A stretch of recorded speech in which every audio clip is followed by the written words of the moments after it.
Good morning student. Previous video class में हमने सृजन पाठ्यपुस्तक के काव्य खंड की नीति के दोहे स्टार्ट किए थे। 1 to 9 हमने कंप्लीट कर लिए। आज हम दोहा नंबर 10 स्टार्ट करते हैं। देखिए दोहा नंबर 10। रही मन निज मन की बिथा, मन ही राखो गोय, सुनी अठिलेहे लोग सब, बाटी न लेहे कोई।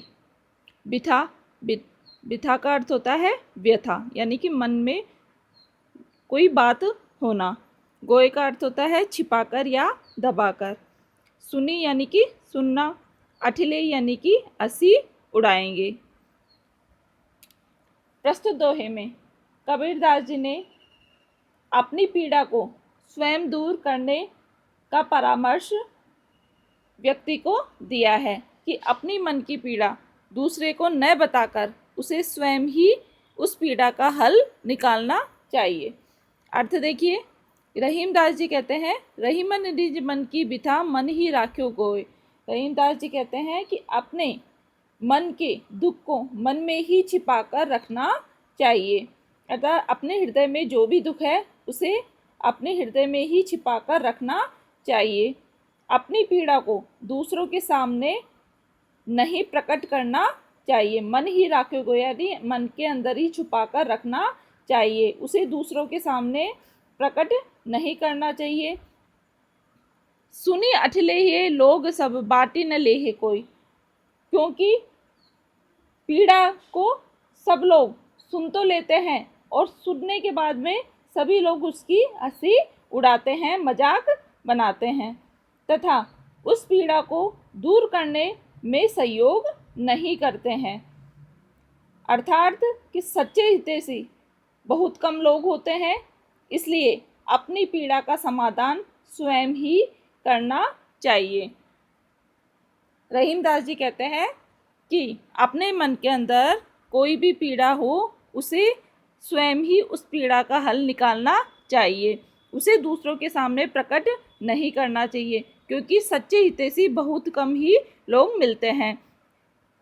जो लोग मन की बात सुनते हैं बाद में वही लोग उस बात को लेकर हंसी उड़ाते हैं। इसलिए अपनी समस्या का समाधान स्वयं व्यक्ति को ही करना चाहिए। अपने आत्मबल के आधार पर अपने स्वयं को ही उसकी समस्या का समाधान निकालना चाहिए।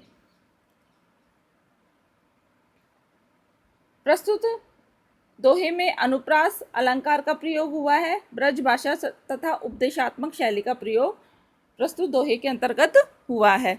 अब नेक्स्ट देखिए, दीन सबन को लखत है, दीन ही लखे न कोई, जो रहीम दीन ही लखे, दीन बंधु सम होय। दीन दीन का अर्थ होता है गरीब। सबन यानी कि सहायता, लखत यानी कि देखना।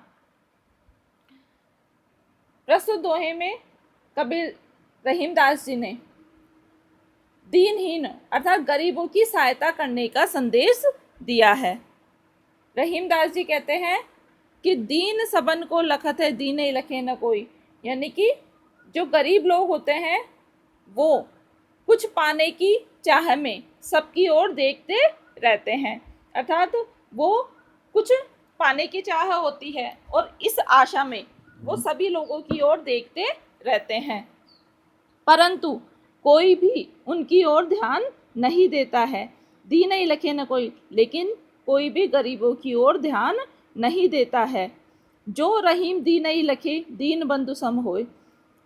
रहीमदास जी कहते हैं कि जो दीन दुखियों की सहायता करता है वही क्या होता है, साक्षात ईश्वर के समान होता है।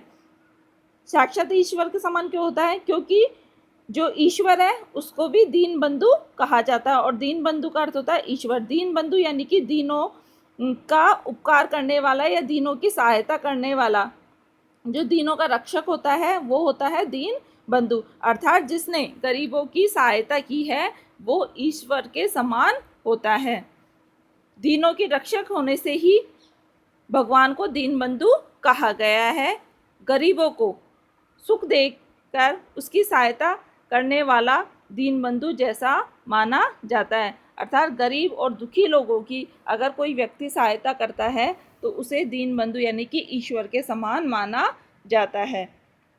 इस दोहे में अनुप्रास अलंकार व यमक अलंकार का प्रयोग हुआ है। भाषा ब्रज भाषा व उपदेशात्मक शैली है। नेक्स्ट देखिए दोहा नंबर 12। दोनों रहीमन एक से, जो लो बोलत नाही, जान परत है काक पीक, ऋतु बसंत के माही।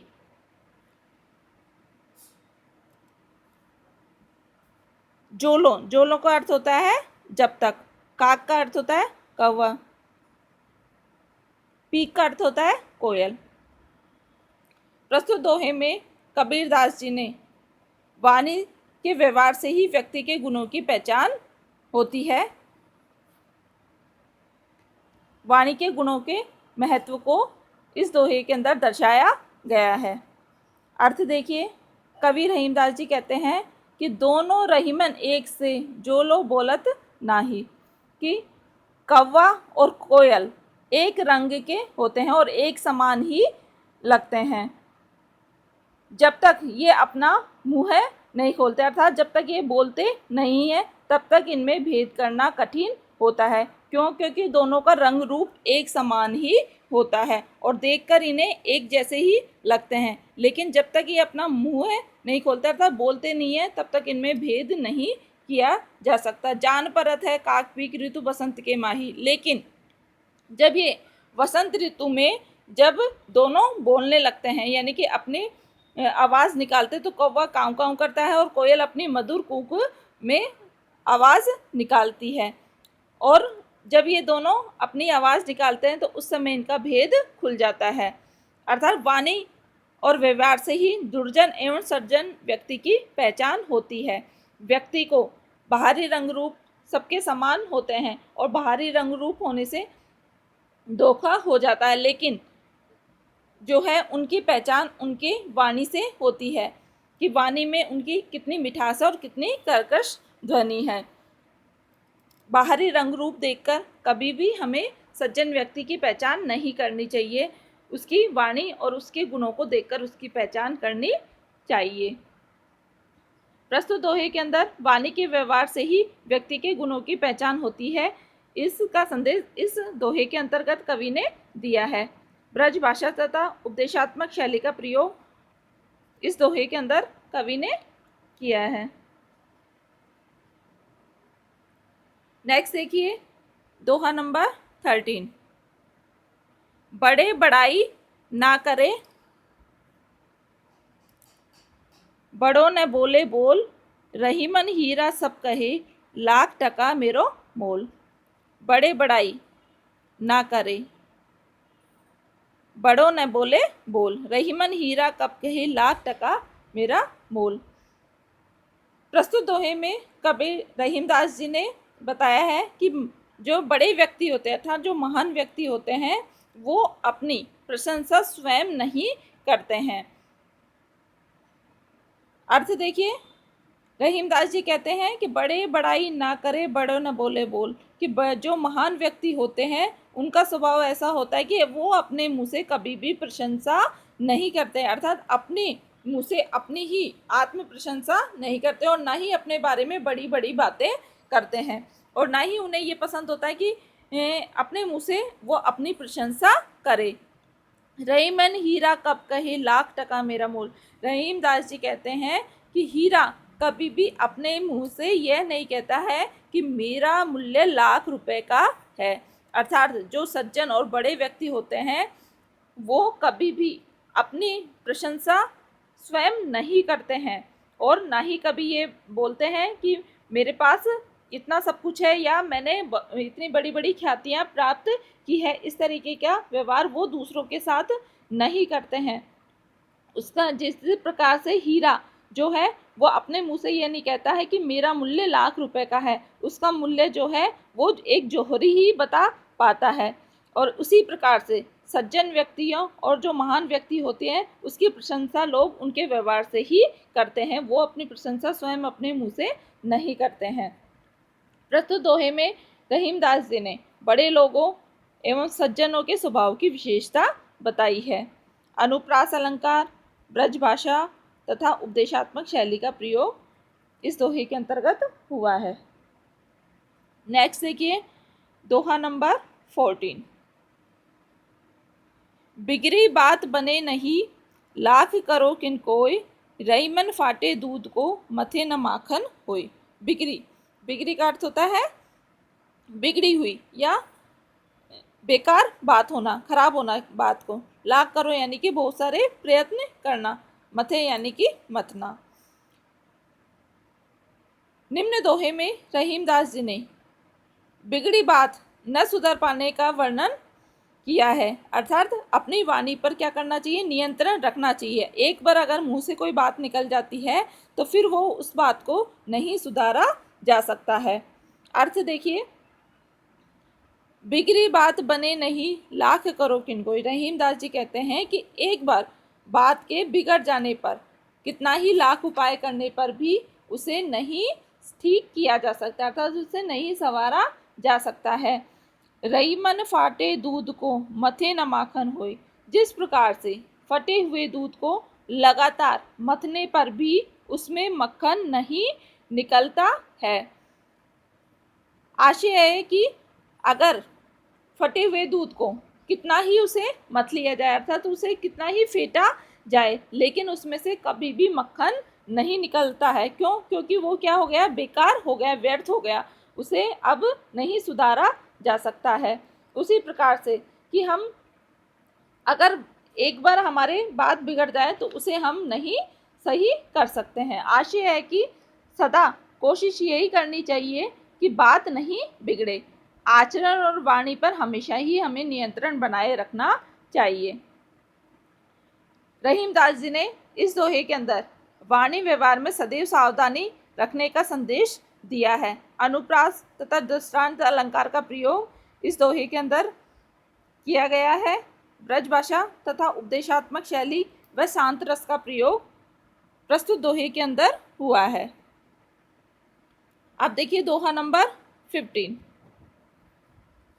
विपत्ति भये धन ना रहे, रहे जो लाख करोड़, नभ तारे छिप जात है, जो रहीम भये भोर।